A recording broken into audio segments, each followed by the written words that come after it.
Bienvenidos todos a este quinto conversatorio entre el Consejo Chile-California y Ladera Sur. Este conversatorio que hemos llamado ¿Y después qué? Construyendo un planeta resiliente. Para todos los que han visto los conversatorios anteriores, esta es la segunda parte muy importante de un conversatorio llamado La alimentación del futuro. Hoy día vamos a dedicarnos a la agricultura del futuro, un tema importantísimo que vamos a comentar y vamos a profundizar con tres invitados realmente fascinantes que saben muchísimo del tema y que nos van a iluminar sin duda con una cantidad de información que los va a sorprender. Les comento que estamos transmitiendo en vivo a través del canal de YouTube de Chile California Council para los que quieran unirse ahora. El resto me imagino que ya está ahí en el Zoom. Lo que pueden hacer, les digo a todos los auditores que nos están viendo y escuchando en este momento, si quieren hacer preguntas, se lo pueden hacer a través del chat que está aquí mismo en este Zoom, o bien en el chat que hay en el muro del YouTube de Chile California Council. Y partimos entonces, profundizamos en esta agricultura del futuro. Vamos a hablar de la agroecología en el contexto actual y para eso entonces, como les comentaba, tremendos invitados hoy. Estamos con Merian Müller, ella es emprendedora social, fundadora y directora ejecutiva de la Escuela Agroecológica de Pirque y de la Fundación Origen. Pionera además en el modelo de educación holística en Chile. Muy bienvenida, Merian. Un placer conversar contigo hoy. Muchas gracias, Bárbara.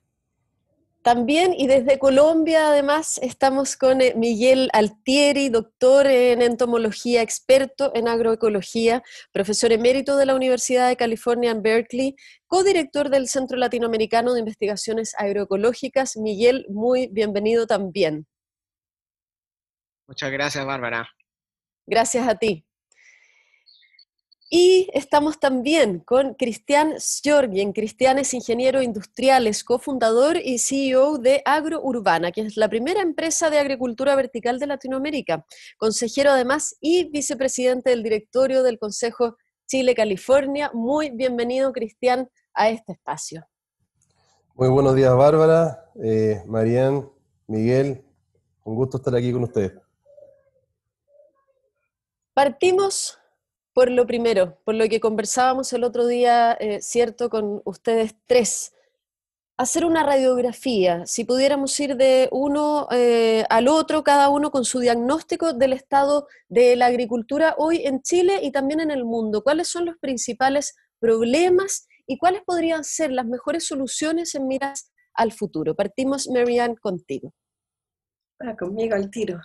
Bueno, muchas gracias por esta invitación a poder conversar acerca de agricultura del futuro, ¿no? En Fundación Origen llevamos 30 años con nuestra escuela agroecológica, inspirados por mucha gente, ¿no? Dentro de ellos Miguel, por supuesto, la SOCLA, los distintos sets de Yumbel, de Chiloé, por las campesinas, guardadoras de semillas que han trabajado y todos los agricultores que están permanentemente sosteniendo este modelo. Entonces lo primero es como, aquí no estamos solos, no estamos aislados, somos redes, y en eso como escuela nosotros formamos todos los años a 400 estudiantes como técnicos agropecuarios. Somos productores también de hortalizas, de miel, de queso de cabra, de huevos, trigo y muchos otros productos. Y también tenemos por eso mismo un mercado campesino en Pirque para comercializar nuestros productos y también los de pequeños productores de todas partes de Chile. Y en estos tiempos de mega crisis como fundación siempre estamos dispuestos como a adaptarnos, a reciclarnos, que eso es lo normal, como agricultores uno aprende eso siempre, ¿no? Y nos hemos dedicado a apoyar a cientos de familias, tanto urbanas como rurales, y nos ha tocado comprar y entregar más de 110 toneladas de alimentos para canastas familiares y para ollas comunes. ¿Y por qué les cuento eso? Porque nos encontramos con que al tener que comprar, nos dimos cuenta que en Chile importa prácticamente todas las lentejas, los porotos, los garbanzos de Canadá, de Brasil, de Argentina. Y en un momento se volvió tan crítica la situación porque se desabasteció el país, tuvimos que empezar a buscar, a comprar a precios de loco en una especie de mercado negro de las legumbres. Y ahí, bueno, depender de otros países para alimentar a nuestra población nos vuelve extremadamente vulnerables, ¿no? Entonces, un país sabio asegura los alimentos de su población. Chile tiene condiciones para producir estas legumbres, lo hemos hecho siempre. ¿Y por qué dejamos de incentivar esos cultivos para comprar fuera, con todo lo que significa la huella de transportar estos alimentos que podrían ser producidos en Chile permanentemente, ¿no? Entonces, para hablar de agricultura del futuro, yo creo que tenemos que revisar los problemas del presente. Este modelo agroexportador que no tiene límites en Chile. Por ejemplo, en tiempos de cambio climático, con las sequías que hemos vivido estos últimos 12 años, que sigamos plantando paltas y cerezas, usando el agua en forma irracional, mientras al lado de las comunidades rurales están sin agua y con camiones aljibe. Bueno, ¿y para qué hablar de seguir incentivando la plantación de pinos y eucaliptos, ¿no? Como eso son cosas que uno no puede llegar a entender si vamos a hablar de futuro.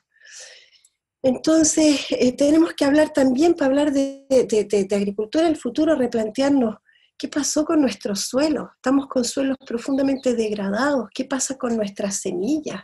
Estamos entregando todo nuestro matrimonio, ¿no es cierto?, de la matriz de nuestra vida a grandes empresas, de las huellas ambientales que ha dejado este modelo agrícola, de agroquímicos, de la pérdida de biodiversidad, que eso puede contarnos mucho, Miguel, que tienen tantas investigaciones al respecto, ¿no? El acceso a la tierra y el agua. ¿Cómo producimos si la tierra está en manos de gente que no está produciendo necesariamente, ¿no? Bueno, un país sabio, siento yo, protege a todas sus aguas, sus ríos, sus cuencas, de cordillera a mar. Yo sé que conversaron acerca de eso hace poco, también lo escuché en su programa. También prioriza el acceso al agua para su población, un país sabio. Y para los pequeños agricultores antes que para las paltas y los pinos, ¿no? Entonces esta mega crisis, y yo la verdad es que me cuesta a veces ser políticamente correcta en estos momentos, porque claro, yo trabajo donde las cosas están difíciles, muy difíciles. Y en esta mega crisis ha puesto en evidencia más que nunca las deficiencias de este modelo. Una inequidad inaceptable, un profundo daño ambiental, social, cultural y valórico, ¿no? Entonces, de repente es bueno volver a cifras para poder entender, porque hablan por sí solas. En Chile, un 92% de los predios agrícolas corresponden a agricultura familiar, en predios pequeños. Y estos producen, según un poco la fuente, entre 50 y 80% de los alimentos que se consumen. Es enorme. Contrariamente a lo que se puede pensar, la humanidad está principalmente alimentada por pequeños agricultores. 570 millones se calculan en el mundo. Pero por eso, ¿no es cierto?, lo sabio es cuidarlos y apoyarlos, ¿no es cierto? Y eso es lo que no se está haciendo realmente en profundidad. Tenemos un problema de envejecimiento de la población rural y la falta de relevo. Si tú piensas que en Chile la edad promedio de los agricultores asociados a INDAP, por ejemplo, es 60 años. Solo 4% son jóvenes. Entonces, ¿cómo reencantamos a los jóvenes con la agricultura? ¿Qué incentivos, qué educación vamos a proponer como país para poder asegurar la continuidad de nuestra alimentación? Después tenés otra cifra muy decidora. 25% de la población chilena es rural, ¿cierto? 75% de la agricultura familiar se encuentra entre las regiones del Maule y los lagos. Coincidentemente son las regiones más pobres de Chile. O sea, a pesar de que los pequeños agricultores alimentan al mundo, se sitúan entre las poblaciones más desfavorecidas. Entonces creo que para poder hablar de agricultura tenemos que mirar nuestro territorio también en forma sistémica, ¿no? El mundo del suelo, el mundo del agua, el clima, las personas, sus mundos sociales, culturales, el mundo animal, los microorganismos, los hongos, los insectos de todo tipo, ¿no es cierto? No podemos estar mirando un predio, ¿no? Tenemos que incorporar esta mirada sistémica, porque todo es absolutamente interdependiente. Entonces, bueno, nosotros como personas comprometidas con la agroecología, ¿no es cierto? Para poder hablar de agricultura tenemos que hablar de cooperación entre los seres humanos y la naturaleza. No podemos seguir con este modelo de dominación que hemos ejercido sobre ella. Esta colaboración solo se puede llevar a cabo desde el respeto. ¿Cuándo vamos a entender, no es cierto?, que somos naturaleza? Y cuando la degradamos, nos degradamos como especie. Por una parte tenemos la necesidad alimentaria creciente de una población mundial que por supuesto crece todos los años, y por otro lado tenemos bienes naturales que preservar para que haya futuro, ¿no? Entonces yo creo que la agroecología, creemos que la agroecología aporta las soluciones a todos esos problemas. El fuerte de la agroecología, por supuesto, es la agricultura familiar, pero también campesina e indígena, pero también existen casos muy exitosos a mayor escala. Entonces creo que aquí, bueno, no se trata de demonizar a los grandes, pero invitarlos a este cambio imperativo de paradigma, ¿no es cierto? Gobiernos, legisladores, que no tienen idea de lo que estamos hablando, ni idea. Y siento decirlo, nuestros parlamentarios no tienen idea. Los agricultores y todos juntos debemos abrirnos a repensar con urgencia esta agricultura. Y muchas gracias y muy feliz de poder profundizar con ustedes en estos temas. Qué inspiradora, Marian. Muchísimas gracias por todo lo que nos acabas de comentar. Vamos ahora entonces con Miguel Altieri. Miguel.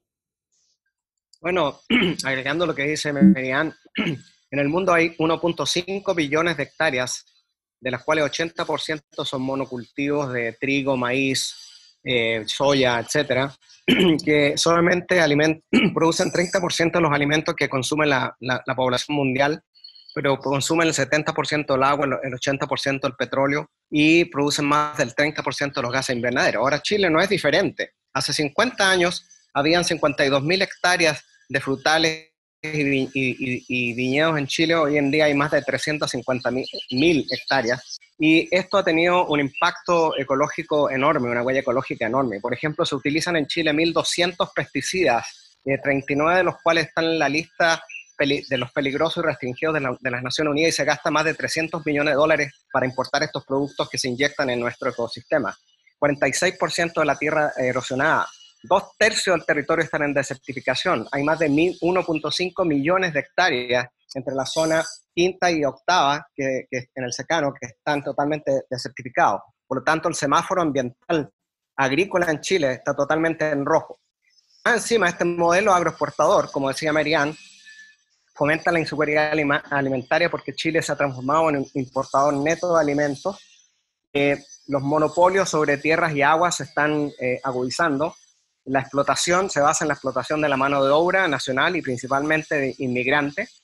Gracias a los inmigrantes realmente tenemos comida en las mesas, por lo menos en California, y hay un desplazamiento de los campesinos e indígenas, principalmente mapuche. El problema que existe en Chile en este momento es un problema de la tierra, ¿cierto?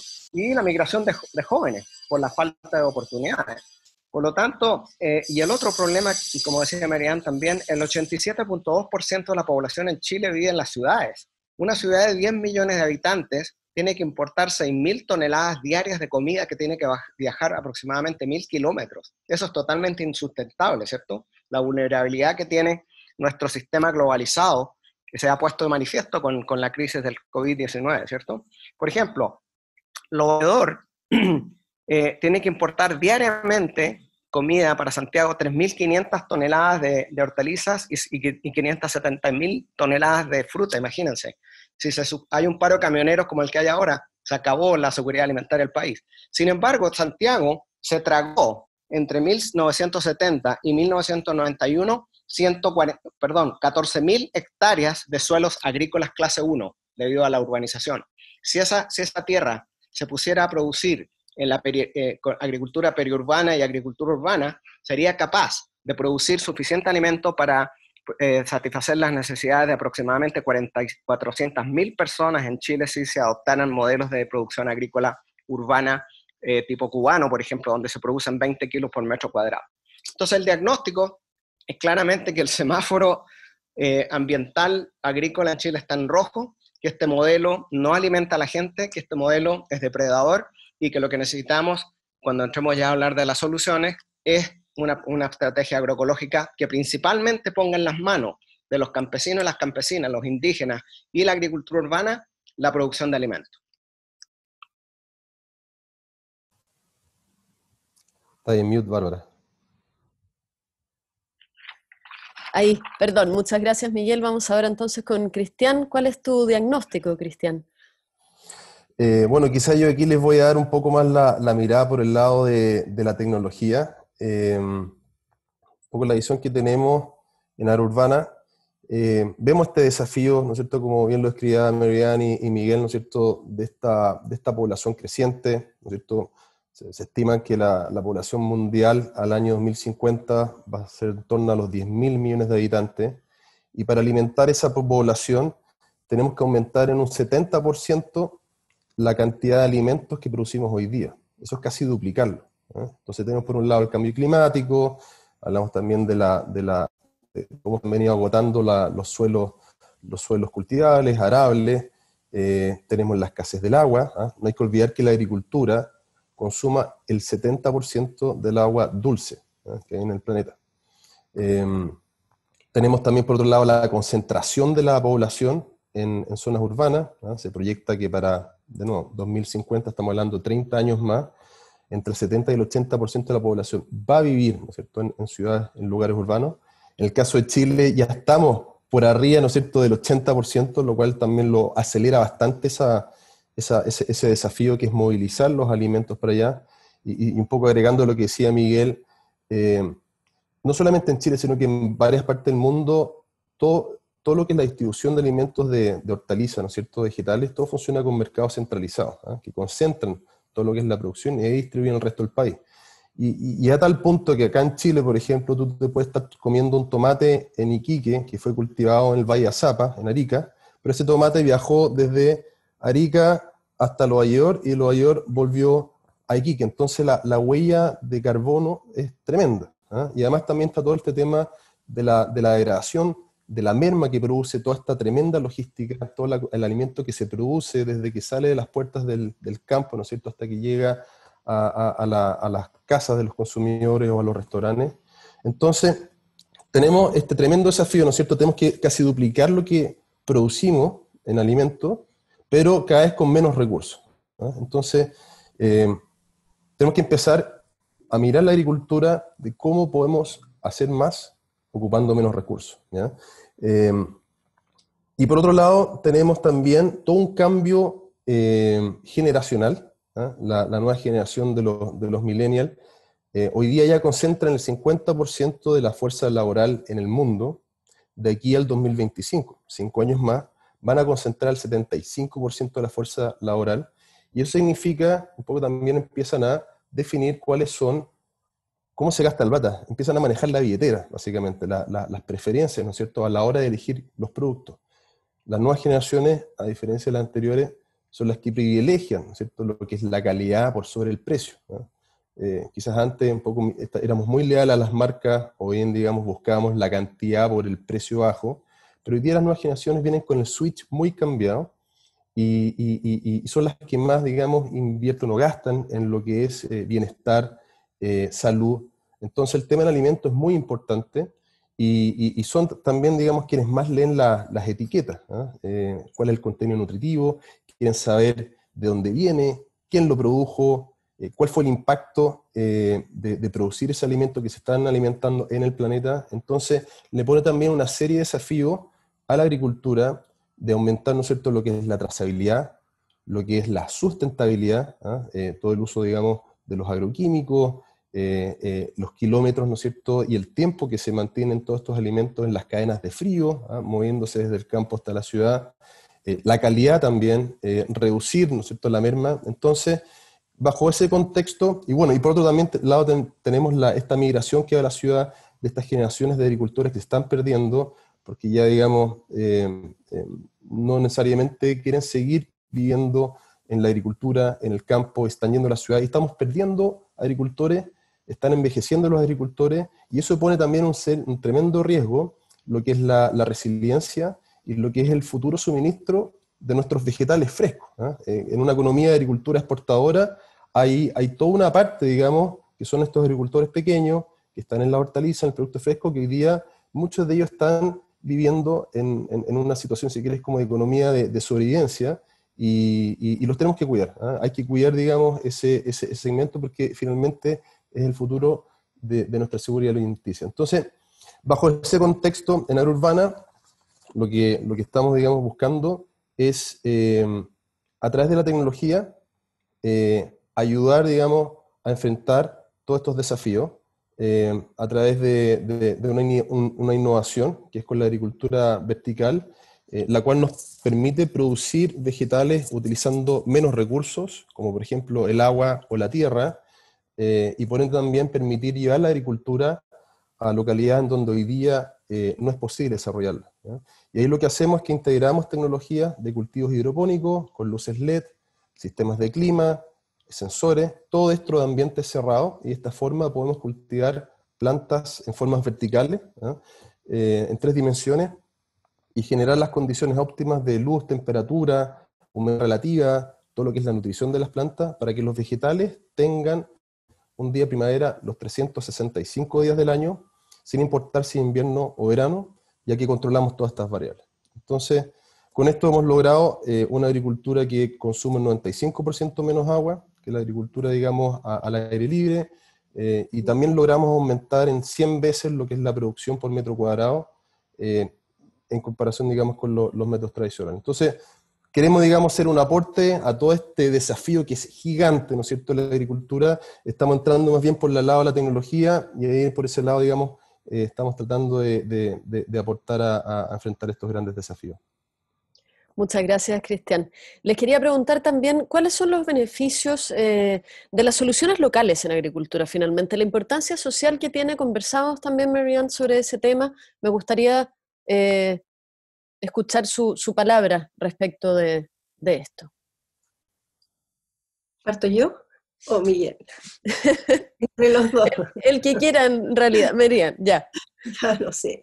Claro, aquí tenemos que pensar yo creo que aquí tenemos que pensar en qué mejora o qué ofrece la agroecología, ¿no es cierto? Por supuesto, dentro de esta gran variable de proteger la biodiversidad, pero también contribuyen a sostener comunidades.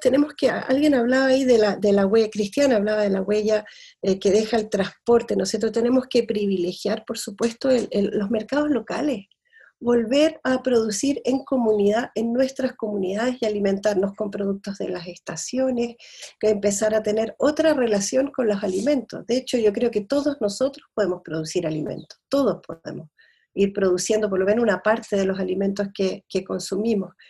Yo creo que hay, en esta agricultura familiar y campesina, ¿no es cierto?, que pueda alimentar sus propios territorios, también aquí hay un imperativo ético, ¿no es cierto?, socioecológico, que promueve una salud física y mental. Hoy día en tiempos de pandemia, yo creo que la gente que lo ha pasado peor es la gente que está en las ciudades.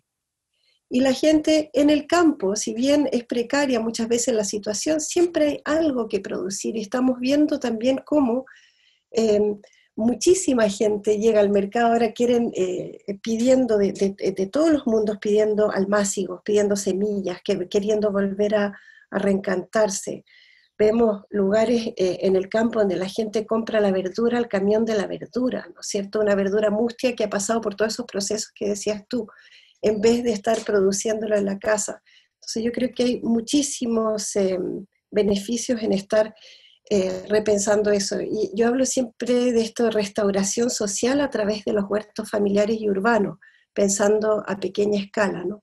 Cómo nos podemos tomar las plazas, nos podemos tomar los sitios eriazos, en Santiago está lleno, y empezar a plantar frutales, a hacer huertas. ¿Qué va a pasar ahí? Se va a juntar la gente, se va a conocer de nuevo la gente, ya, y los vecinos van a interactuar, conversar, negociar cómo van a compartir estas. Bueno, tiene muchas capas de beneficios el poder repensar en una agricultura socialmente apropiada y donde todos quepamos produciendo alimentos. ¿Cómo llevarlo en todo caso, Mary-Ann, a la práctica? Porque una cosa es el ideal y lo otro es llevarlo a la práctica, y lo otro es qué pasa justamente con los apoyos, qué pasa con las políticas públicas, etcétera. Bueno, falta muchísimo apoyo. Yo creo que todo el mundo está de acuerdo con nosotros, pero tú tienes instituciones como INDAP que son a la base fantásticas. O sea, ahí hay un trabajo extraordinario con los pequeños productores, los prodesales, pero por supuesto no tienen el apoyo ni los recursos suficientes. Yo te doy un dato, por ejemplo, en nuestra escuela no cabe en ningún programa de gobierno que le pueda generar recursos para poder ayudar a otros. Entonces eso es impensable, ¿no es cierto? Nosotros no podemos ser usuarios de INDAP por ser una fundación, y a pesar de que ayudamos a tanto. Se necesita educación, ¿no es cierto? Capacitación, pero también se necesita una toma de conciencia brutal por parte de los tomadores de decisiones, porque esto tiene que ser una prioridad país, y por el momento es simplemente un primo hermano pobre que está ahí abandonado. Entonces la agricultura familiar, urbana, tiene que pasar a ser una prioridad país en cuanto a programas e inversión, por supuesto. Miguel, nos Bueno, yo gustaría creo que, saber tu opinión y qué pasa con las políticas públicas en relación justamente al apoyo de la producción campesina, que es un tema que conversábamos el otro día. bueno, primero que nada, es importante reconocer que que la pandemia constituye una ruptura ecológica, política y económica, y que nos pone, cierto, de manifiesto de que los sistemas globales alimentarios no funcionan y que lo que hay que transicionar son a sistemas locales de producción. Y ahí la agricultura campesina en Chile y en todos los países de América Latina, así como la agricultura urbana, juegan un papel importante. Por ejemplo, Marianne estaba diciendo de que, de acuerdo a estadísticas de la FAO, los campesinos que solamente controlan el 30% de la tierra producen más del 50% de los alimentos en cada país. Por ejemplo, en Brasil es 80%, en Cuba es 90%, en Chile puede ser el 45%, pero en promedio entre 50 y 70% de los alimentos. Y eso sin políticas agrarias de apoyo, ¿ya? Entonces, si nosotros ahora hiciéramos reforma agraria, le diéramos tierra a los campesinos, pusiéramos políticas públicas apoyando a los campesinos con sistemas de extensión, de investigación, etcétera, de las universidades movilizadas para promover la agroecología en vez de la revolución verde que la trajo la Universidad de California a Chile hace muchos años, bueno, estaría muy diferente la situación. Lo que pasa es que se necesita una voluntad política muy importante que no la existe. Y yo creo que quizás el proceso que Chile va a sufrir en octubre de una nueva constitución puede ser entonces la base para crear estas leyes, como existe, por ejemplo, en Brasil y en Uruguay, Ley Nacional de Agroecología, en la cual hay programas para apoyar esta agricultura. Y yo quisiera compartir, no sé si me dejas compartir un minutito la pantalla. Nosotros tenemos un sistema alimentario que está controlado por multinacionales, grandes empresas, que son las que determinan qué van a producir los agricultores, cómo van a producir, con qué productos, cuánta cantidad, etcétera. Y al mismo tiempo, estos mismos imperios alimentarios controlan a través de los grandes supermercados, ¿cierto? Qué va a comer la gente, cuánto van a pagar por esa comida, la calidad de esa comida. Y esto todo se rige por la economía del mercado. ¿Qué está surgiendo ahora? Están surgiendo un bypass donde tenemos una lealtad, una relación de lealtad, cercanía entre productores y consumidores que está más regido por la economía de la solidaridad. Hay muchos ejemplos en este momento, debido a la pandemia, en toda América Latina, donde hay intercambios de comida, hay transacciones económicas, pero son más solidarias, desde tanto de los consumidores como los productores. Y los consumidores aquí tienen un papel fundamental, no solamente los productores, no podemos poner sobre el hombro de los agricultores el cambio de la agricultura, del futuro. Los consumidores tienen que entender que comer es un acto político y ecológico, y que cada vez que apoyan los imperios alimentarios, están apoyando el cambio climático, están apoyando los proyectos que llevan a la muerte. Mientras que si nosotros apoyamos a los pequeños agricultores, estamos apoyando los proyectos de vida, a través de la creación de territorios agroecológicos, donde existe, a través del apoyo de los consumidores a estos agricultores en economía de solidaridad, se crea resiliencia socioecológica y sustentabilidad local. Entonces, eso es más o menos una respuesta a lo que tú estabas preguntando.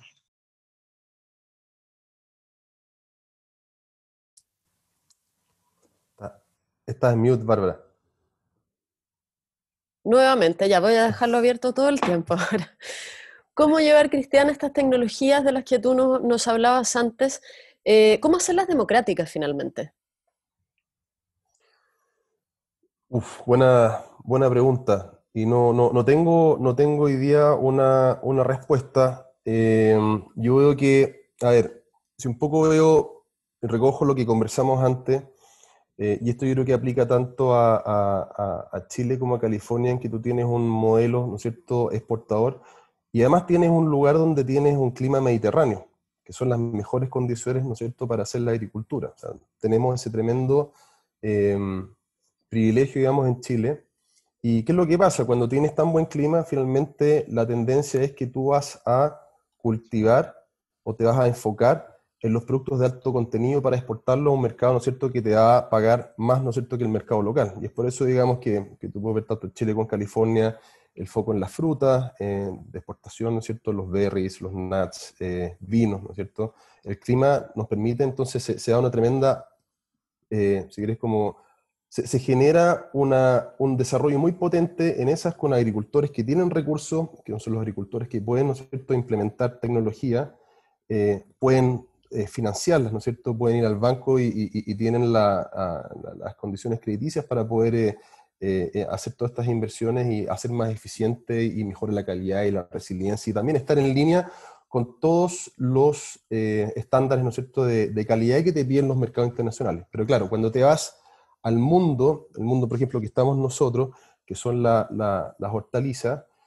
ahí, digamos, es un mercado, un mundo mucho más atomizado, en donde, claro, tienes un par de actores grandes que han hecho inversión en invernaderos, digamos, han incorporado tecnología, sobre todo con hidroponía, pero después tienes miles de agricultores pequeños que tienen, ¿no es cierto?, campos que no superan las 2 hectáreas y que por volumen, ¿no es cierto?, de venta, es muy difícil que puedan, digamos, generar suficiente escala como para tener acceso a tecnologías que realmente no son del todo competitivas. Entonces yo creo que ahí un poco va por el lado, o sea, yo he escuchado mucho hablar por parte del Ministerio de lo que es la asociatividad, tal vez, digamos, juntar un grupo de agricultores en ciertas zonas, ¿no es cierto?, que puedan juntar fuerzas para poder colocar sus productos en mercado, en llevarlos a Santiago, digamos, a los grandes puntos de consumo, y evitar un poco lo que está pasando hoy día, en que tú vas, por ejemplo, a un supermercado y tú compras una hortaliza que paga 100,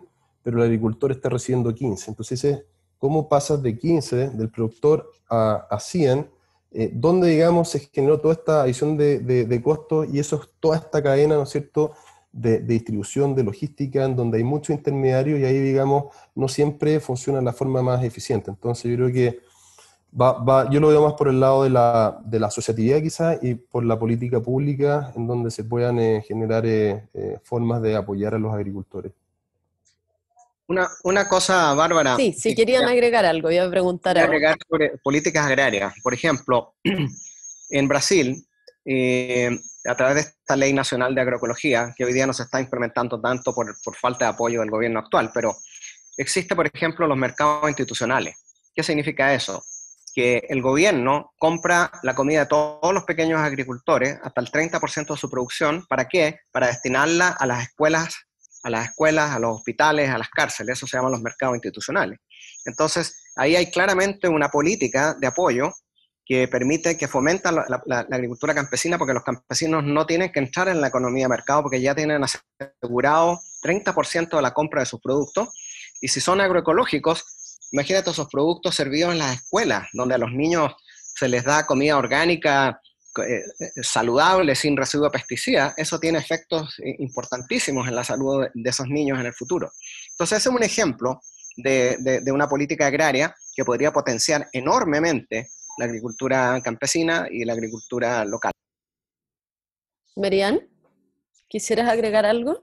Bueno, yo creo que en el mismo sentido, ¿no? Como también en la posibilidad como ciudadanos de escoger y tener algo que decir, porque yo creo que la población está tremendamente desinformada sobre lo que come.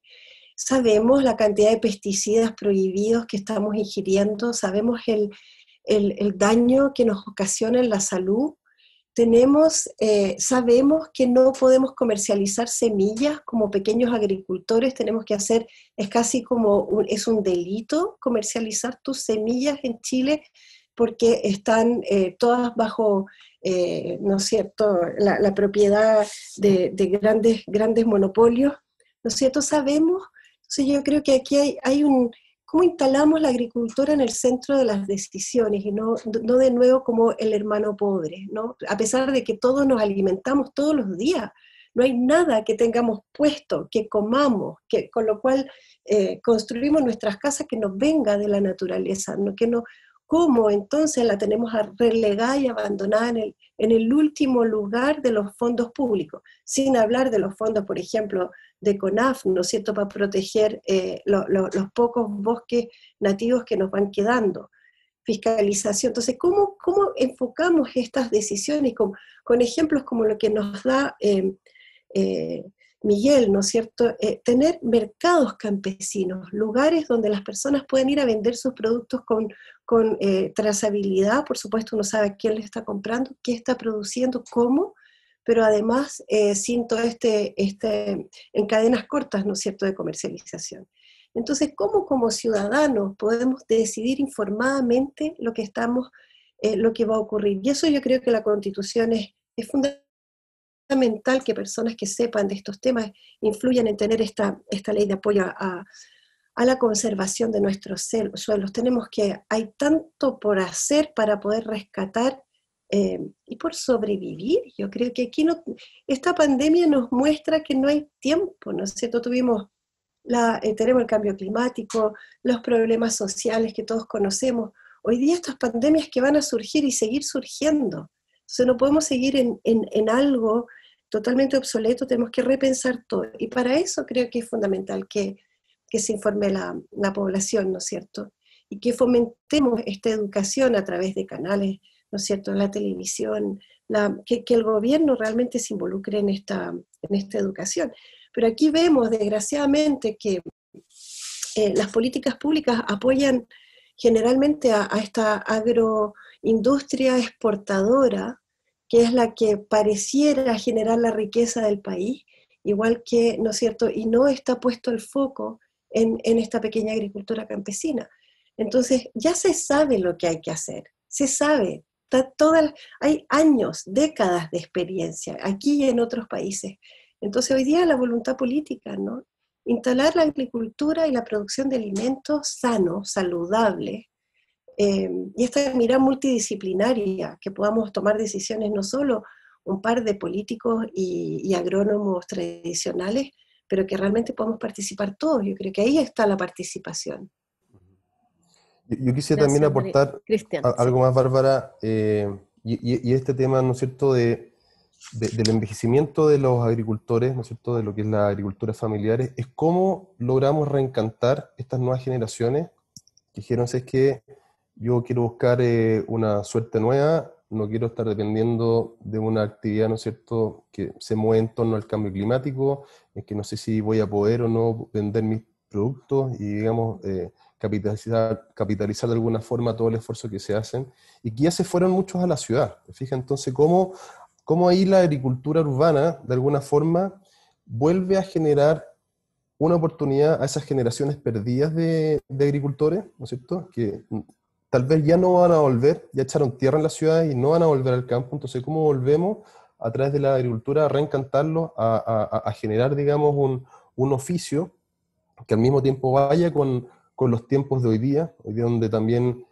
hay más tecnología, tiene una generación que está completamente digitalizada, y da también la coincidencia que la agricultura hoy día es de todos los rubros el que tiene el menor grado de digitalización. Entonces hay una tremenda oportunidad para mejorar las cosas, para digamos, en línea a todos estos desafíos, digitalizando la agricultura, ocupando tecnologías que nos permitan hacer un cultivo, ¿no es cierto?, más sustentable, en donde hacemos un uso más eficiente de los recursos. Por ejemplo, está todo lo que es la agricultura de precisión, ¿no es cierto?, que te permite decir dónde tú le vas a aplicar agua o bien digamos, dónde tú vas a tener que hacer control de plaga y no llegar y aplicarlo a todo y digamos, botar recursos y ser súper ineficiente. Entonces, hoy día yo creo que la tecnología y lo que es la ciudad, llevar esto, permitirían también incorporar la agricultura a donde vive la gente, ¿ah? Y ahí en ese sentido también,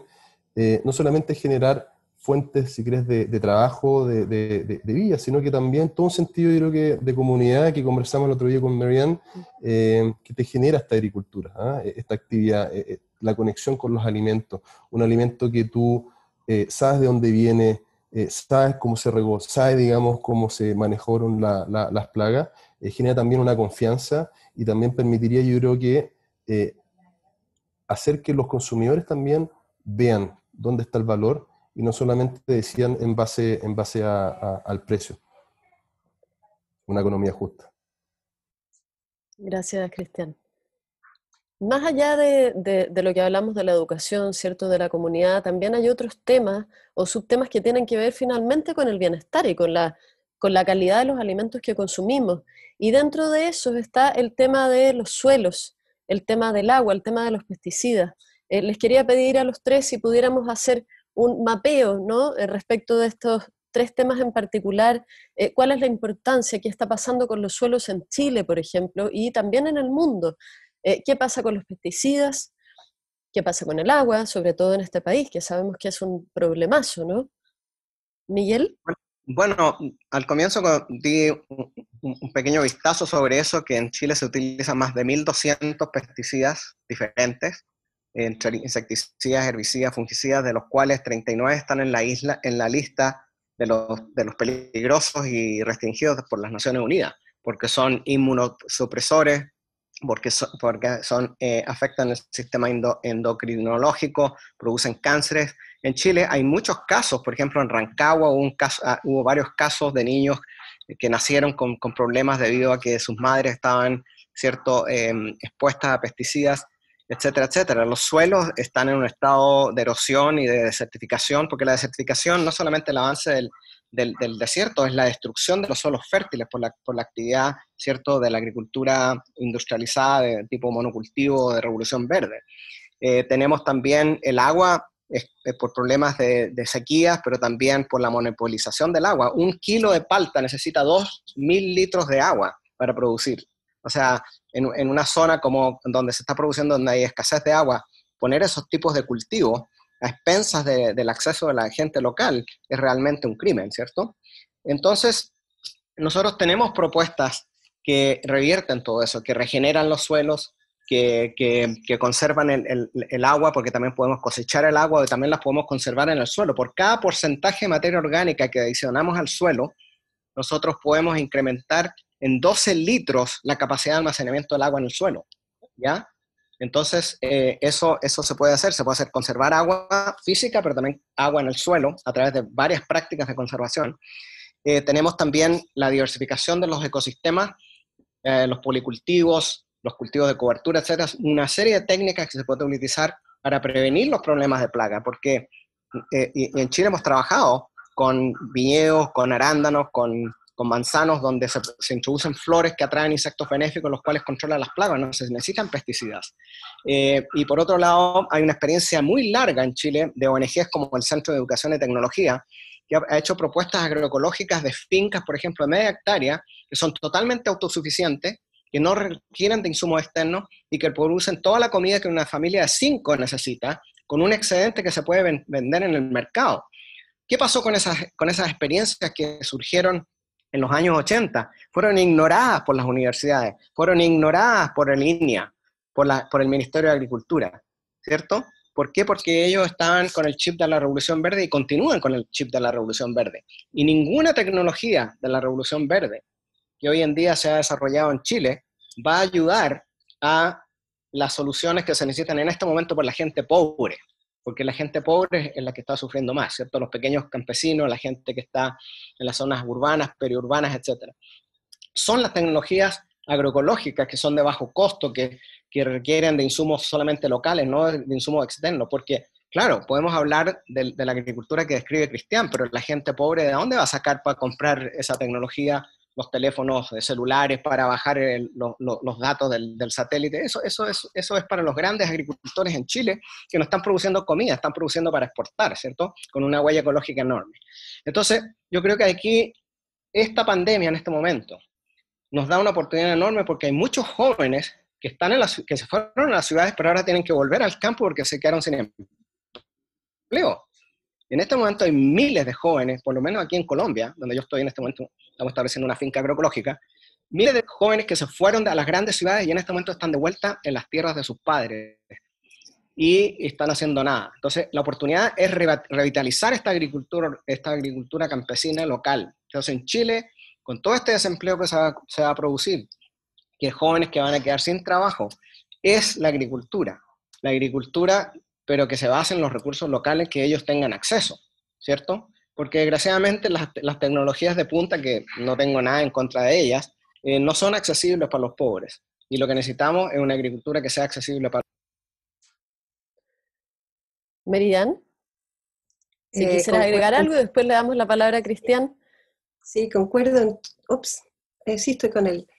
Concuerdo en todo, por supuesto. Creo que hay algo que me ha ocurrido que a lo mejor compartir con ustedes, pensando en este tiempo, ¿no es cierto?, volviendo, gente dejó los campos, pero está esta semilla ahí, está la abuelita que fue agricultora, está la mamá que fue agricultora, y de la misma forma, yo vivo en un cerro aquí en Pirque, y con la sequía el año pasado decidí, por ejemplo, solamente regar un pedacito de esta tierra que parecía que estaba muerta. Y no se pueden imaginar la cantidad de especies que salieron. Ha sido como una gloria de seres que estaban ahí durmiendo debajo de la tierra, que con un poquitito de agua, de cariño, de sol, y fueron metros cuadrados que regué. Y fue mi felicidad, y en el fondo pensando en esa misma forma, la naturaleza está ahí, tenemos que regenerar los suelos, las personas están ahí, tenemos que restaurar la confianza en su capacidad de ser agricultores. Y me ha tocado mucho ahora trabajando en estas ollas comunes en las poblaciones, de escuchar a la gente querer volver a hacer huerta, decir, mi abuelita sabía hacer, pero es cosa de entregar un poquitito de apoyo y empiezan a nacer las huertas. Entonces, de esa misma forma, creo que la única esperanza que me da a mí a los 60 años, poder seguir en este camino, al ver todo lo que está ocurriendo, ¿no es cierto?, en el mundo, es poder regar esas pequeñas o enormes potencialidades de restauración, ¿no es cierto? Entonces, creo que hoy día tenemos que volcarnos a eso, ¿no? Pequeñas acciones. Miguel habla de faros agroecológicos y eso a mí me hace tanto sentido, pequeñas acciones que van polinizando a los demás, que van siendo pequeños ejemplos. Nuestra escuela, una escuela chiquitita, pero recibimos todos los años decenas de miles de visitas que quieren hacer algo parecido. Empezar un huerto de 5.000 metros y de invitar, y creo que hay un llamado a la solidaridad, y a la solidaridad en tierra y la solidaridad hídrica, porque no vamos a poder seguir como estamos si el agua la mantienen solo algunos grandes productores y en desmedro de todos los pequeños. Lo mismo la tierra. ¿Cuánta tierra existe en Chile de excelente calidad donde no se producen alimentos?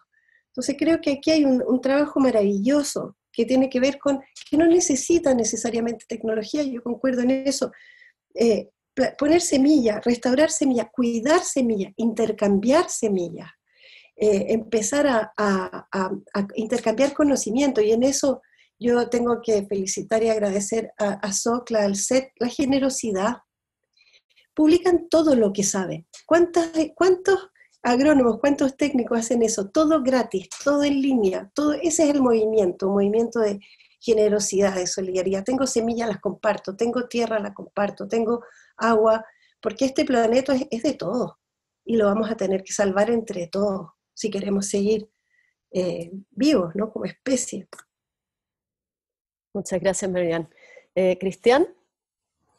No, quizá tocar un punto también por el lado de estas nuevas generaciones ¿no es cierto? Hablamos de estamos hoy día, 50% de la fuerza laboral son los millennials, después vienen los centennials, y después ya, no sé, digamos, quiénes vienen, pero claramente a estas nuevas generaciones les ha tocado tener que hacerse cargo de lo que es este desastre, digamos, para donde va el planeta.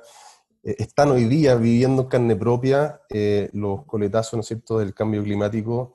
Entonces, yo creo que hay de nuevo, todo lo que hablábamos por el lado, si quieres, de querer un mundo mejor, en tener conciencia con lo que se alimentan, en el sentido de solidaridad, y digamos, y todos estos elementos finalmente yo creo que los consumidores, los que se van a empezar, digamos, a dictar cuáles son las cosas que ellos quieren ver en su alimento. ¿Fija? Entonces, por mí hablaba, eran como 2.000 litros de agua para un kilo de palta, ¿no? Si yo tomo el caso de la carne, son en torno a 6.000 litros, o no sé, tengo acá la estadística, pero es una cifra gigante. Entonces, claro, empiezan a decir que más, a mí me encanta la carne, me gusta comer la carne, pero me siento terrible de que por comerme un bistec se han ocupado miles y miles de litros. Entonces hay 15 que mil más... litros. 15.000 ¿Perdón? litros.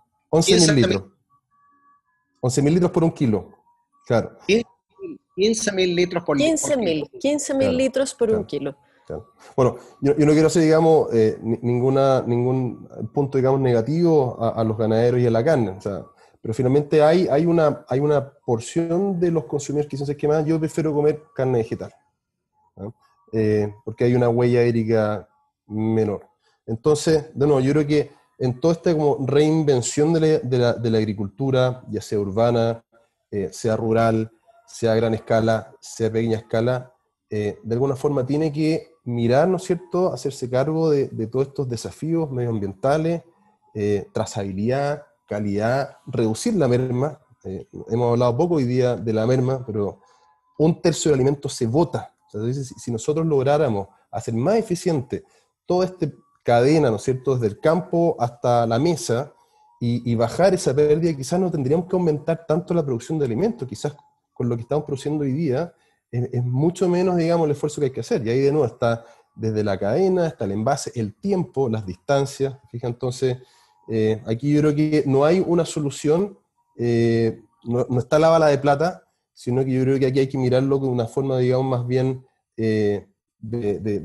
amplia, y ir, digamos, dándole espacio a cada uno de las soluciones, digamos, en mira a hacerse cargo de todos estos desafíos. Gracias, Cristian. Sí, ese tema, ¿no? El de los desperdicios. ¿Qué hacer ahí? ¿Qué debiera suceder? Si alguien quiere tomar la palabra.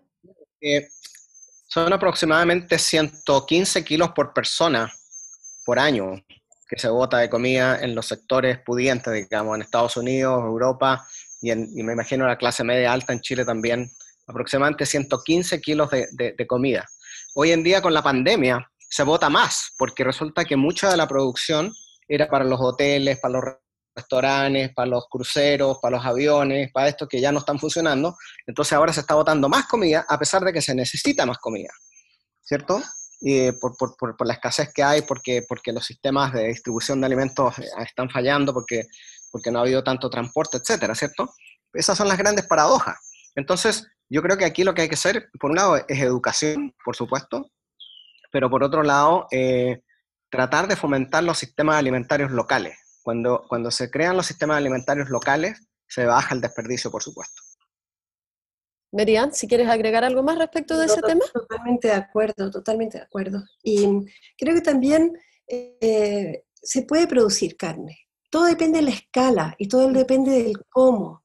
Y también hay sistemas hoy día de silvopastoreo, investigar, ¿no es cierto?, distintas formas agroecológicas de producción que nos llevan a esta depredación, ¿no es cierto? Y también un consumo más responsable, un consumo que no tiene que ser necesariamente completamente vegetariano, pero también puede ser medio, todo tiene que ver con equilibrio. Yo creo que la gran palabra que nos está faltando como humanidad es búsqueda de equilibrio. Una sociedad indígena, en su base, en su fuente, una comunidad busca permanentemente en la historia de la humanidad ese equilibrio, ¿no es cierto? Y cuando nos desequilibramos cuando llevamos al desequilibrio del ecosistema o de los temas sociales, ahí donde se derrumba, ¿no es cierto?, toda la sanidad de ese sistema. Entonces yo creo que hoy día es volver a la pequeña escala. Nosotros tenemos como fundación, compramos hace 10 años en el terremoto, justo durante el terremoto, justo después o antes, un campo que queremos destinar a la enseñanza, a la práctica y hacer un faro agroecológico en el Maule. Y por ejemplo en Chile no hemos encontrado socios, nadie le interesa invertir en educación agroecológica. Entonces creo que no solo el gobierno, pero los privados. Hoy día sabemos que hay muchísimos recursos en Chile. Yo creo que qué maravilla también poder, para los privados, poder empezar a invertir en pequeños, en estos lugares que generan tanto lo que estás haciendo tú, Cristian, ¿no es cierto?, en tu área, pero también en apoyar a la pequeña agricultura, a la agricultura campesina, y es un deber, ¿no es cierto? Y es también un gozo, porque van a aprender mucho, hay mucho que aprender, hay mucho que gozar, hay tiempos, no sé, no hemos hablado del tema cultural de los campos, la riqueza infinita, ¿no es cierto?, de los cantores, de los poetas, de poder sentarse a observar, a contemplar un bosque sano, una tierra, volviendo un poco a los suelos, ¿no? Restaurar suelos, no seguir poniendo pinos. No puede ser que estemos incentivando con los fondos públicos, sigan este año incentivando concursos para poner pinos y eucalipto, en vez de apoyar a la restauración, que se van a quemar en cualquier minuto, porque eso es con el calentamiento, bueno, tenemos los incendios además. Entonces, es lo más ilógico, nada está pensado en forma sistémica. Entonces esa es mi sensación, es que todo está ligado con todo, ¿no? Todo está ligado con todo. Si queremos que no hayan incendios, no sigamos plantando plantaciones de pinos, que son pura resina, restauremos suelos. Si queremos que haya alimentos, si queremos cuidar el agua, no sigamos plantando lo que no hay que plantar. ¿No? Es lógica, es una lógica campesina, no sé, yo soy práctica y creo que al final todo se resuelve en sentarse y a mirar con esta mirada sistémica lo práctico. Y cómo hacemos los cambios reales. Y hoy, ¿o no, Miguel? Sí, hay que crear los espacios de la esperanza. La economía al servicio de los ecosistemas en vez de los ecosistemas al servicio de la economía, como ha sido en Chile, ¿no? Es la única manera. Y yo creo que el COVID nos ha mostrado cuán íntimamente relacionada está la salud del ecosistema con la salud de los suelos, con la salud de la gente. Porque esta pandemia está totalmente conectada a la manera como hacemos agricultura.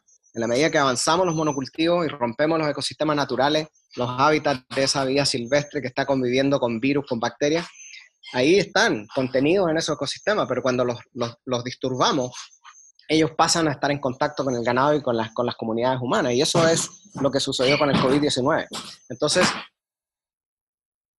busquemos los espacios de la esperanza, apostémosle a los proyectos de la vida, ¿cierto? Eso es lo que tiene que guiar la nueva constitución, la nueva economía, los proyectos que crean vida, de todo tipo que cree vida. Para las personas que nos están escuchando, sobre todo pequeños agricultores, ¿dónde podrían, por ejemplo, encontrar información, si quieren profundizar, si quieren dar un giro, ¿no?, en lo que están haciendo hoy día? También sería bonito si pudieran mostrarnos algunos ejemplos de éxito, ¿no?, que han realizado ustedes años anteriores. Miguel o Merian, Cristian, el que quiera tomar la palabra. Miguel.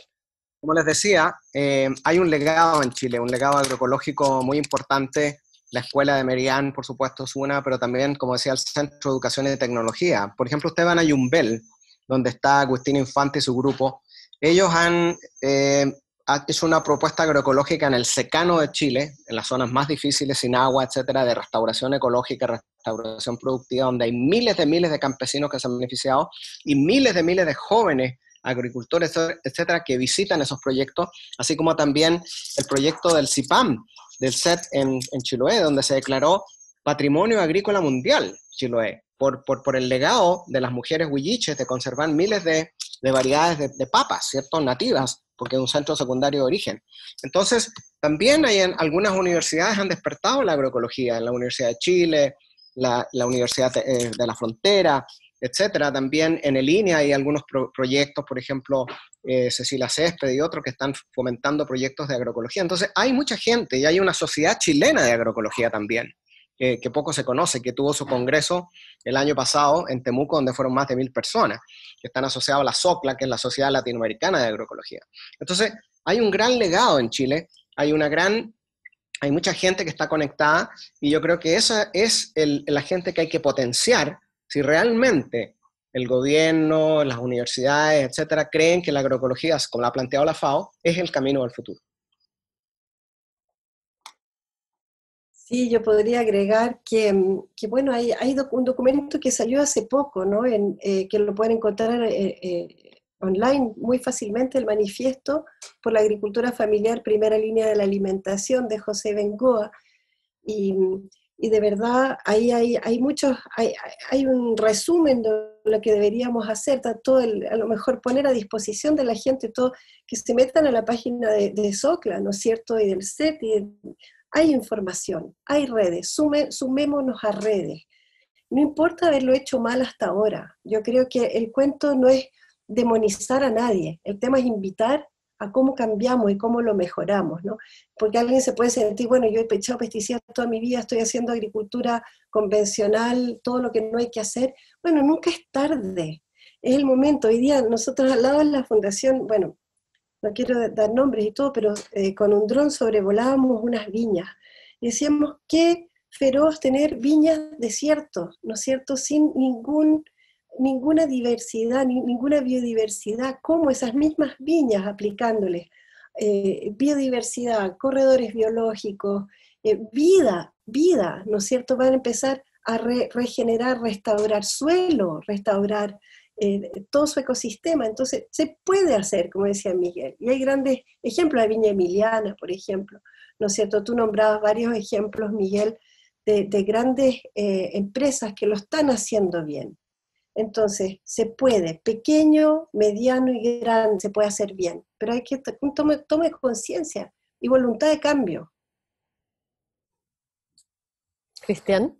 Bueno, y quizá yo podría contar por el lado de un agricultor que está buscando hacer la agricultura y está buscando aprender sobre nuevas técnicas. Esa es la realidad que tenemos nosotros en Agrourbana. Y bueno, ha sido todo un desafío de implementar, ¿no es cierto?, este primer piloto, que es la primera granja de agricultura vertical en Latinoamérica, que está en Santiago, en Chile. O sea, pusimos una banderita a Chile, estamos también haciendo algo en este ámbito. Y para nosotros ha sido también todo un proceso de aprendizaje, de descubrimiento, en un tipo de agricultura que hoy día está en sus verdaderos inicios. La agricultura vertical hoy día tiene un porcentaje muy pequeño, pero ínfimo realmente, de participación de mercado, lo que son, digamos, los volúmenes de las hortalizas, que es lo que estamos hoy día produciendo, que son todo tipo de hojas, lechugas, etc.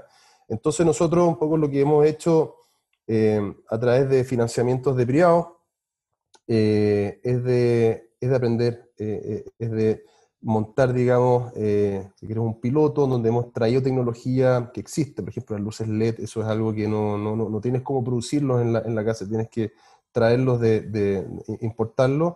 Y ahí hemos estado, ¿no es cierto?, probando con distintas semillas. Miriam hablaba de las semillas. Yo crecí comiendo escarola, la lechuga escarola, ¿no es cierto?, o sea, la redondita que dura harto. Y cuando estaba en la universidad conocí las lechugas hidropónicas. Me cambió la vida, dije, chuta, estas lechugas, así como blanditas, crespitas, digamos. Nunca cuando chico la verdad las había conocido. Y bueno, la realidad es que hemos probado, yo creo que en nuestro piloto, más de 30 variedades de lechuga que yo jamás pensé que existían, de todo tipo de colores, texturas, sabores. Entonces hay una diversidad enorme en torno a eso. Entonces un poco lo que estamos nosotros es aprendiendo, ¿no es cierto?, la tecnología, tomando, digamos, lo que nos da la naturaleza, que son las semillas, probando también, a cada planta le gusta una condición distinta. A algunas le gustan más las temperaturas altas, a otras, digamos, son más bien de invierno. otras les gusta una nutrición, digamos, que le permita desarrollar alguna propiedad organoléptica, ya sea un sabor dulce, etcétera. Entonces, un poco nosotros estamos trabajando, ocupando la tecnología para darle las condiciones para que las plantas crezcan felices, ¿ah? Y puedan desarrollar, digamos, un producto de primera con alto contenido también nutritivo. Y bueno, ahí estamos, digamos, trabajando, también integrando, formando todo el capital humano, ¿ah? Porque para cuando ya te pasas a este grado de producción con tecnología, aquí un poco integras tecnología con la ciencia de las plantas. Entonces hemos formado un equipo donde hay ingenieros, hay agrónomos, hay científicos de plantas, tenemos, digamos, también conexión con la academia, y lo que estamos buscando es desarrollar, demostrar de que esto es posible, ¿ah? Tenemos el tremendo desafío, si tú ves, digamos, las experiencias en la agricultura vertical generalmente están en los países donde hace mucho frío, o sea, toda la parte norte de Estados Unidos, la costa este, hoy en Japón, donde hay poca tierra, hoy en el Medio Oriente, en donde todo lo que es hortalizas viene en avión de California a otras partes del mundo. Entonces, ahí, claro, es tan caro el producto que finalmente la gente lo compra porque no tiene opción, ¿ah? Pero lo que estamos nosotros buscando es hacer esto eficiente en un país con clima mediterráneo, ¿no es cierto? Que también que esté en vía de desarrollo. Entonces, y bueno, ahí da un poco la apuesta, y creemos que también por el lado de la tecnología y la optimización, digamos, lo que nos va a permitir ir mejorando los procesos de futuro también, nos va a permitir que estos productos sean cada vez más, digamos, competitivos, y poder también darle acceso a estos alimentos de alto contenido nutricional y de alta calidad, ¿no es cierto?, a toda la población, ¿no? Yo creo que un gran tema es que hoy día, sobre todo la población más vulnerable, lo que forma, digamos, su nutrición está muy cargado al carbohidrato, ¿ah?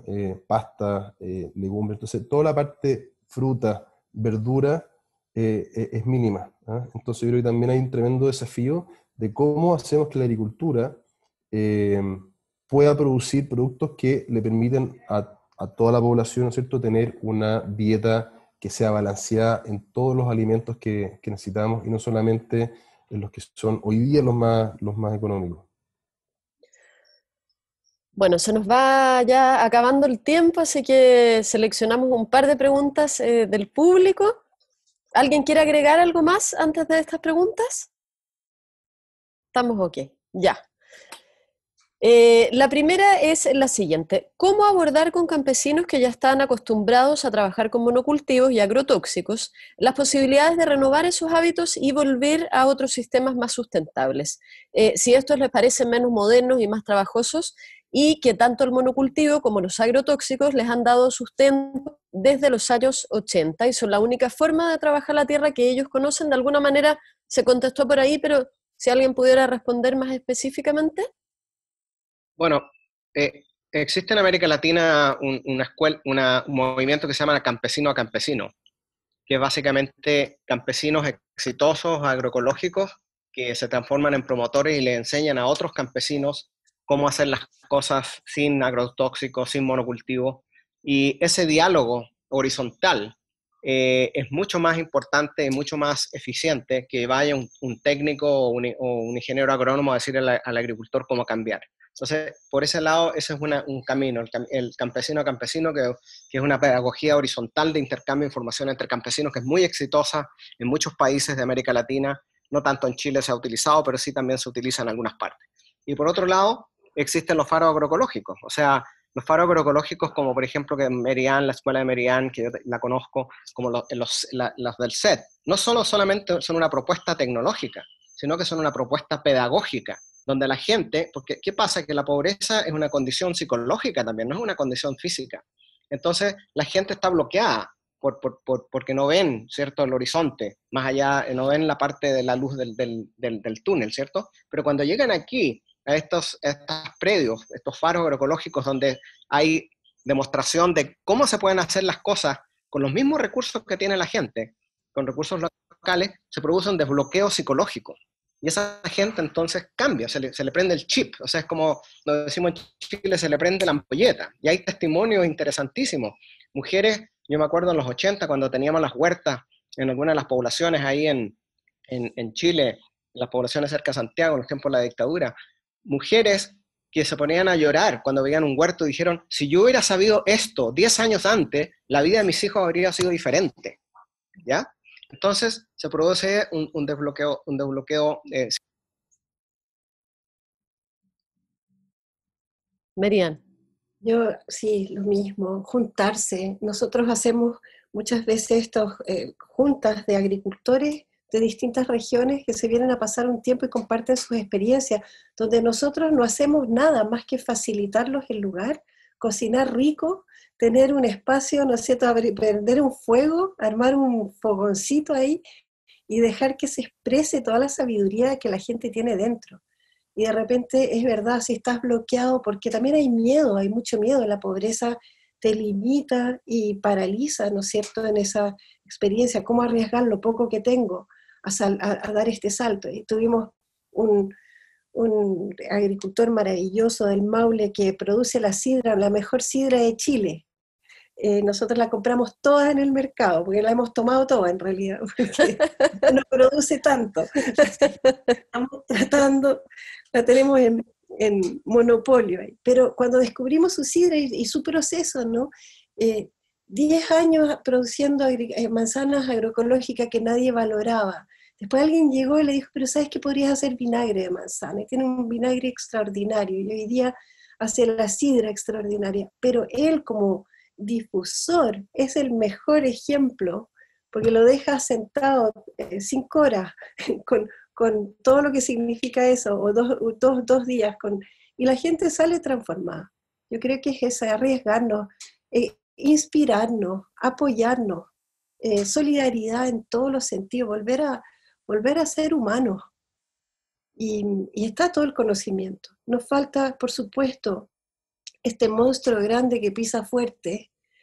Lo sentimos fuerte en los mundos más alternativos o más, ¿no es cierto?, fuera de este mainstream, ¿no? Y la verdad es que necesitamos apoyarnos unos a otros porque es la única forma de empoderarnos, de salir adelante y mostrar resultados y empezar a encantar a la gente a venirse a este lado de la agricultura, es mucho más gozosa, además.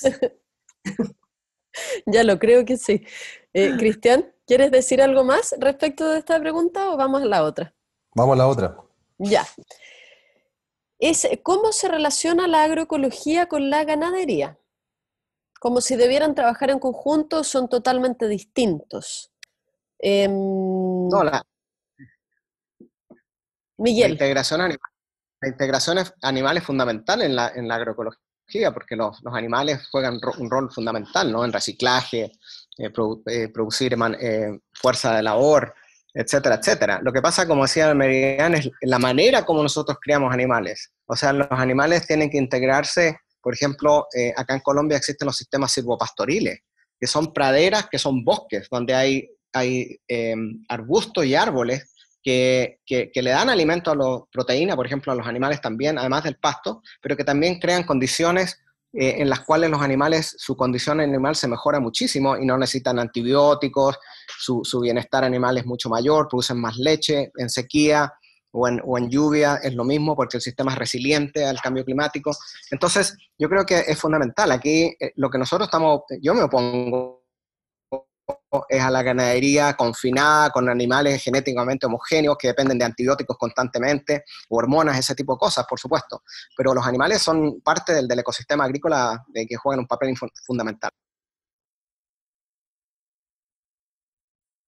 Sí. ¿Alguien más? ¿Merian, Cristian?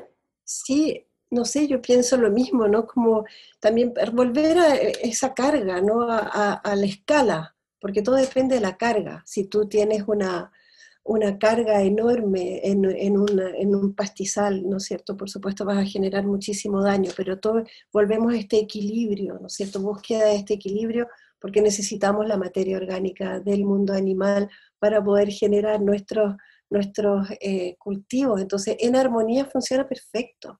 Nosotros tenemos cabras, y yo siempre digo, estas cabras son cabras felices. Dejamos, por ejemplo, a las crías con sus cabras durante un mes, no los separamos.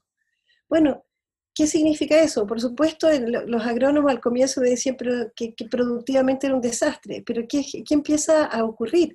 Las cabras son felices, no se enferman, no hay estrés animal, las crías se crían como perritos, tenemos más de 100 cabras y en un espacio armónico donde salen a pastar, tienen sus distintos ambientes, pero puedes criar animales con el respeto y considerando los seres vivos, que también tienen sus niveles grandes de sufrimiento, y por supuesto hay una gran diferencia entre un pollo torturado en una planta que faena millones de animales al año, con un animalito que pudo tener una vida y su ciclo natural de vida terminó, bueno, porque así es la cadena de la vida, pero son cosas totalmente distintas. Se puede. Cristian, ¿vamos a la próxima? ¿O es posible cultivar sin que sea necesario dejar descansar el suelo? ¿Cómo se haría eso? ¿Cómo afecta esto a la microbiota? Miguel. Bueno, en la agroecología nosotros trabajamos, tú puedes dejar descansar el suelo en una rotación, a veces es importante, pero también puedes utilizar lo que se llaman los cultivos de cobertura, los abonos verdes, que son los que están proporcionando, haciendo el rol de un descanso, ¿no? El descanso o el abono verde, rotar los cultivos, es muy importante también, no solo para regenerar la fertilidad del suelo, sino también para romper el ciclo biológico de enfermedades, plagas y malezas. Y esto es una práctica que no solamente lo utilizan los agricultores agroecológicos, sino un buen agricultor, buena agricultora, agricultora, utiliza rotaciones, y dentro de las rotaciones las leguminosas, o sea, las que fijan nitrógeno y producen biomasa que se incorpora para enriquecer la materia orgánica y al mismo tiempo crear las condiciones para la vida del suelo, porque resulta que la materia orgánica es como el combustible sobre la cual se organiza una cadena trófica enorme de miles de organismos, bacterias, virus, actinomicetes, hongos, etcétera, etcétera, que son los que dan fertilidad al suelo. Y en este sentido, una diferencia con la producción que hace Cristian es que resulta que las plantas no solamente se alimentan de nutrientes, sino que las plantas también se alimentan de sustancias de crecimiento que son producidas por bacterias, ¿cierto? Las bacterias, los hongos producen sustancias, hormonas, enzimas, etcétera, etcétera, que son absorbidas por las plantas para su crecimiento. Y de hecho hay estudios muy interesantes que demuestran que la calidad de la fruta y de la verdura que viene de suelos biológicamente ricos es mucho mayor desde el punto de vista de antioxidantes, vitaminas, etcétera, y también su capacidad de almacenamiento que los cultivos que vienen de suelos que son pobres en microorganismos.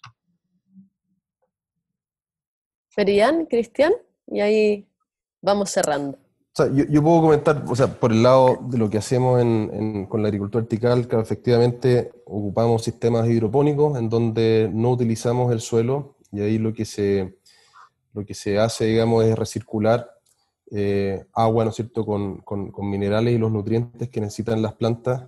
Y claro, nos pasa, digamos, que nos preguntan, oye, pero una planta que no crece en el suelo, ¿es lo mismo que una planta que crece en agua? Entonces, yo creo que ahí falta, me gustaría ver más investigación en torno a cuáles son digamos, las diferencias. Yo he visto, hace poco escuché de un estudio que se hizo en la Universidad de Cornell, en que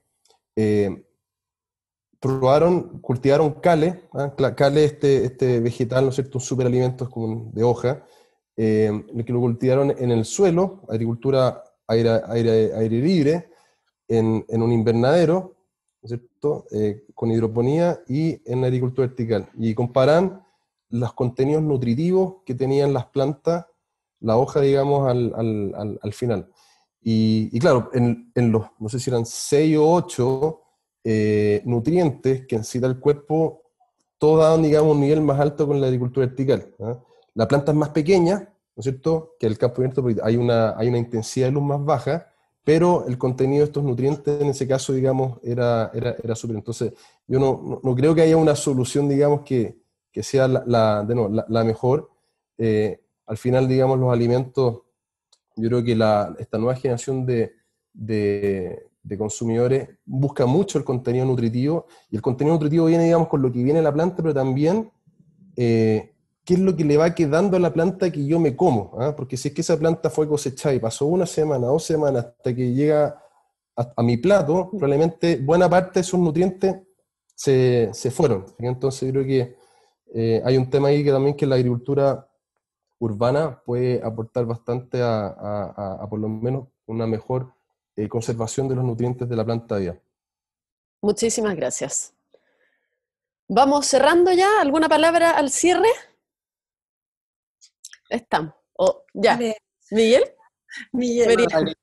Agricultura del futuro, agricultura biodiversa, agricultura local, agricultura respetuosa de la naturaleza, agricultura que se basa en los recursos locales, agricultura que es resiliente al cambio climático, agricultura que es la base de los sistemas alimentarios locales. Qué mejor cierre, ¿no? Sí, imagino.